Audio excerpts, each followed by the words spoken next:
मुद्दई लाख बुरा चाहे तो क्या होता है, वही होता है जो मंजूरे खुदा होता है। और ये कहावत पूरी तरह से लग रहा था कि आरसीबी पे फिट बैठ रही है।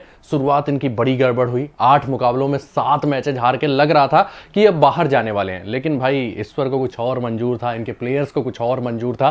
फिर इस टीम ने जज्बा दिखाया और लगातार 5 मैचेज जीते और फिर लगा ना कि सारी कायनात मिलकर चाहते हैं कि आरसीबी इस बार प्लेऑफ में पहुंचे।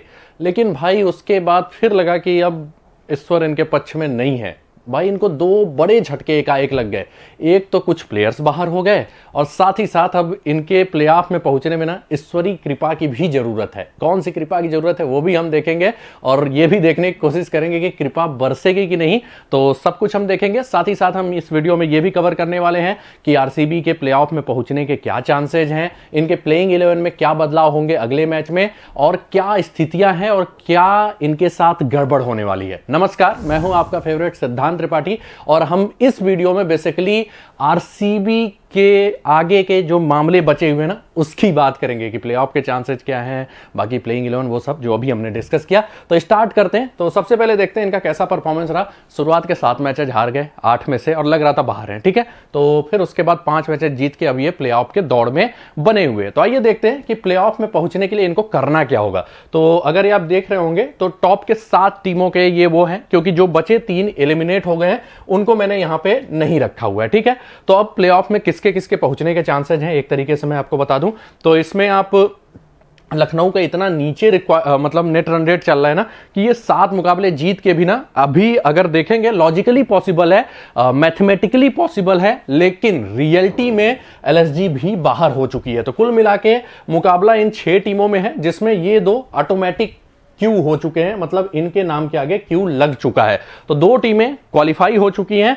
अब बचे हैं 1 2 3 4। तो मुश्किल से इन 4 टीमों में रेस है और ये टीम को आप ऑलरेडी एलिमिनेट कर सकते हैं क्योंकि ये टीम बाहर हो चुकी है। इनके पहुंचने के चांसेस ना के बराबर है, ठीक है। मैथमेटिकली पॉसिबल है, लेकिन होता है ना कि रियलिटी में वो अचीव नहीं किया जा सकता। इतने पॉजिटिव में ये आ ही नहीं पाएंगे। तो कुल मिला के एलएसजी बाहर हो चुकी है और इनके पहुंचने के बहुत ही कम चांसेज हैं, अंटिल अनलेस की बहुत बड़ी मार्जिन से ना जीत जाए, जो लगभग इम्पॉसिबल सा है, ठीक है। तो ये ध्यान देना है। अब बचे ये 4 टीमें, तो इसमें यहां पे जो ध्यान देना है कि डीसी का भी नेट रन रेट बहुत ही नीचे है, ठीक है, और ये भी लगभग बाहर है। तो कुल मिला के अब मुकाबला बचा है आरसीबी में, एसआरएच में, सीएसके में। तो 3 टीमों में मुकाबला बचा है। ज्यादा चांसेज है, ये थोड़ा बहुत चांसेज इनके रख सकते हैं, लेकिन लगभग मान के चलिए ये भी बाहर है।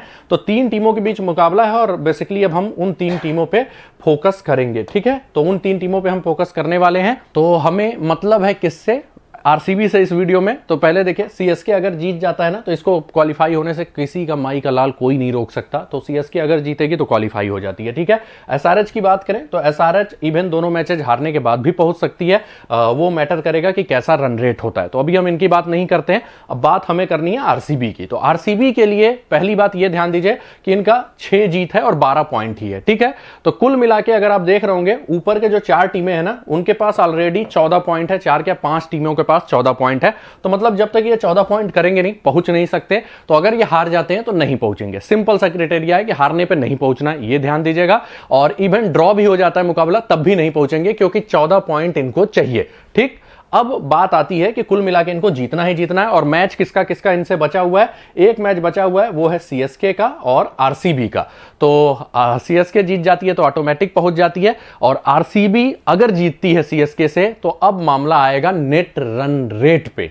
वो क्यों? क्योंकि भाई सीएसके भी 14 पॉइंट पे रह जाएंगे, आरसीबी भी 14 पे रह जाएंगे और इवन चांस है कि एसआरएच भी 14 पे रह सकती है। तो हम इसको भी पॉसिबिलिटी में लेके चलते हैं कि एसआरएच दोनों मैचेज अगर हार जाती है तब क्या होगा। तो फिलहाल के लिए इनको चाहिए 14 पॉइंट और उसके लिए सीएसके को हराना ही हराना है और साथ ही साथ इनको सीएसके के नेट रन रेट से ऊपर भी जाना होगा। हालांकि इनके लिए एक पॉजिटिव हो सकता है कि अगर एसआरएच दोनों मैचेज हार जाए, ठीक है, तो वो नेट रन रेट वाला मामला ही खत्म हो जाता है। या आरसीबी जैसे ही सीएसके को हराएगी ना तो इनका कुछ ना कुछ पॉजिटिव में जाएगा और अगर ये दोनों हारेंगे ना तो सिंपल सी बात है इस नेट रन रेट से ये निगेटिव में जाएंगे। तो आरसीबी जीत जाती है और मतलब जीत जाती है और एसआरएच दोनों हार जाती है तो आरसीबी ऑटोमेटिक पहुंच जाएगी, फिर ये अंतर नहीं देखना पड़ेगा सीएसके वाला, ठीक है। लेकिन अगर एसआरएच यहां पे एक भी मैच जीत जाता है तो सीधे सीधे इनको सीएसके के नेट रन रेट से ऊपर जाना पड़ेगा और उस मार्जिन के जो भी मार्जिन बच रहा है नेट रन रेट में ना, उसको पार करना पड़ेगा, ठीक है।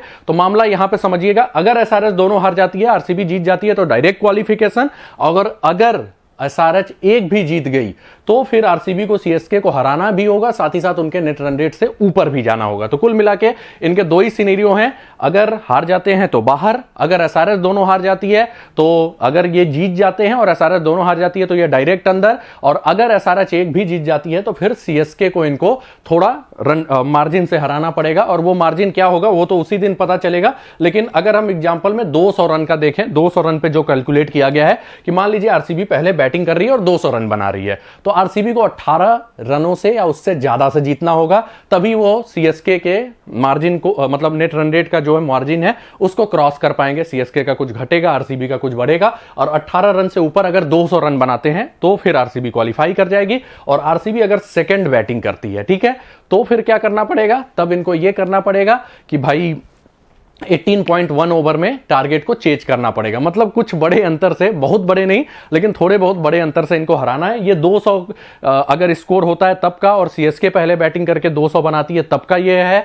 बाकी उस दिन वो कितना स्कोर बनाते हैं उस पर अलग अलग मार्जिन वो कैलकुलेट होता रहेगा, ठीक है। तो वो नेट रन रेट उस दिन के उनके स्कोर पे रहेगा, तो ये ध्यान देना है। तो कुल मिला के आपको पता चल गया ना कि कैसे कैलकुलेट होगा, और इनको मतलब सीएसके को थोड़े अंतर से तो मात देना ही होगा अगर पहुंचना है तो। और बाई चांस एसआरएच दोनों हार जाती है तो फिर वो नहीं देखना है, बस हरा देंगे और ये लोग पहुंच जाएंगे, ठीक है। तो ये इनका पॉसिबिलिटी है। अब बात करते हैं कि भाई क्या झटके पे झटके इनको लग रहे हैं। तो पहला झटका जो लगा, अभी क्या हो रहा था कि टीम इनकी सेटल्ड शुरुआत में नहीं थी, तो 8 में से 7 हार गए। फिर इनको अपना एक प्लेइंग 11 मालूम चला, नहीं ये जो प्लेइंग 11 या 12 बोल रहे क्योंकि इंपैक्ट प्लेयर भी आ रहा है, तो ये जो हमारे 12 है ना वो शायद सबसे बढ़िया है इस कॉम्बिनेशन में। फिर वो उसको खिलाने लगे और उसमें ज्यादा चेंजेस नहीं किया, इक्का दुक्का मैचेज में पिच के हिसाब से चेंज किया, तो अगले 5 मैचेज ये जीत गए। और अब कह सकते हैं ना एकदम फ्रंट सीट पे बैठे हुए हैं कि मैं पहुंचूंगा प्लेऑफ में। फ्रंट सीट पे नहीं, मतलब एक तरीके से इनके अगर हम बात करें मोमेंटम को देखते हुए, ठीक है। लेकिन इनको एक बड़ा झटका लगा, टॉपली नहीं खेलेंगे, विल जैक्स भी नहीं खेलेंगे। और आपको यह मालूम होना चाहिए कि ये जो 5 मैचेस जीते ना उसमें विल जैक्स का भी बड़ा हाथ रहा है। एक में सेंचुरी लगा दिया, एक में तगड़ा हाफ सेंचुरी बनाए, बॉलिंग बैकअप भी देते हैं। तो कुल मिला के जो इनको एक सेटल्ड कॉम्बिनेशन मिला था वो ब्रेक हो चुका है। तो पहला बड़ा झटका जो प्लेयर्स इनका साथ नहीं दे रहे हैं वो ये है कि विल जैक्स टॉपली अभी एक मैच खेल सकते थे लेकिन ये लोग बीच में ही छोड़ दिए। तो अगर विल जैक्स खेलते तो शायद इनका सेटल्ड प्लेइंग 11 होता और फिर जीतने के चांसेस इनके बन सकते थे।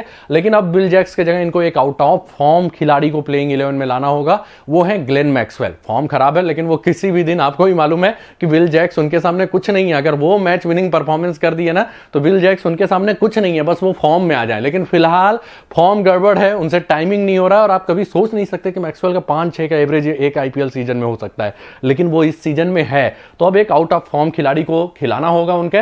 तो प्रोबेबल 12 जो बनता दिखाई दे रहा है आरसीबी का वो स्क्रीन पे, Faf du Plessis, Virat, Rajat Patidar, Maxwell, Cameron Green, DK, Mahipal Lomror, Swapnil Singh, Karn Sharma, Ferguson, Siraj और यश दयाल, ये इनका प्रोबेबल 12 बनता दिखाई दे रहा है। तो कुल मिला के एक बड़ा बदलाव तय है इनका सीएसके के अगेंस्ट, वो ये कि विल जैक्स नहीं खेलेंगे, ग्लेन मैक्सवेल खेलेंगे।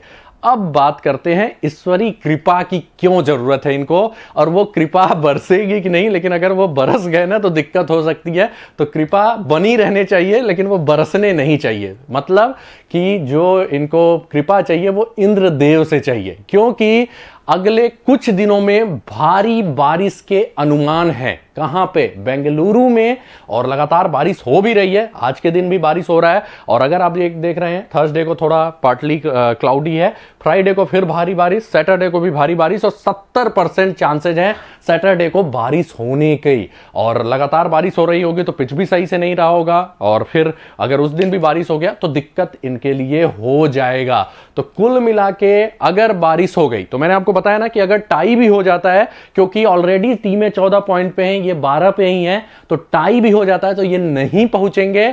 तो भाई अगर बारिश हो गई, कृपा बारिश के रूप में अगर हो गई ना, तो फिर ये दिक्कत हो जाएगा इनके लिए और मुकाबला टाई हो जाता है तो फिर आरसीबी ऑटोमेटिकली बिना खेले ही बाहर हो जाएगी और डायरेक्ट सीएसके पहुंच जाएगी। तो कुल मिला के बारिश वाली कृपा इन पे नहीं होनी चाहिए। तो ईश्वरीय कृपा की जरूरत है कि बारिश ना हो। अगर बारिश हो गई ना तो दिक्कत हो जाएगी। और सबसे बड़ी बात, जो मौसम है, फॉरकास्ट है, वो कहता है कि लगातार इधर बारिश होने के चांसेस हैं और उस दिन भी बारिश की संभावना है। तो कुल मिला के प्लेयर्स तो इनका साथ नहीं दे रहे हैं, साथ ही साथ ईश्वर भी अब उम्मीद करेंगे साथ दें, लेकिन फिलहाल जिसके चांसेस है ना थोड़े कम नजर आ रहे हैं। अगर बारिश हो गई तो प्लेऑफ से ये ऑलरेडी बाहर हो जाएंगे। तो भाई आरसीबी फैंस दिल खोल के रोज दुआ कीजिए, प्रार्थना कीजिए इंद्रदेव से कि उस दिन बारिश ना हो। तो कुल मिला के प्लेऑफ चांसेस यही हैं इनके। और साथ ही साथ क्या इनकी दिक्कत होने वाली है, प्लेइंग 11 में क्या चेंजेस होंगे, सब हमने देख लिया। तो आप कमेंट करके आप बताइएगा कि क्या आरसीबी प्लेऑफ में पहुंचने वाला है और साथ ही साथ आरसीएसके के कौन से प्लेयर इनके लिए खलनायक बनेंगे। मिलते हैं अगले वीडियो में कुछ नए अपडेट के साथ। वीडियो को लाइक और शेयर जरूर कर दीजिएगा। फाइनल आपको क्या करना है, चैनल को सब्सक्राइब करके बेल का भी आइकन प्रेस कर देना है और साथ ही साथ फेसबुक पेज पे है तो पेज को लाइक करना है, शेयर करना है और साथ ही साथ एक प्यारा सा कमेंट भी डाल दीजिएगा। मिलते हैं अगले वीडियो में। धन्यवाद।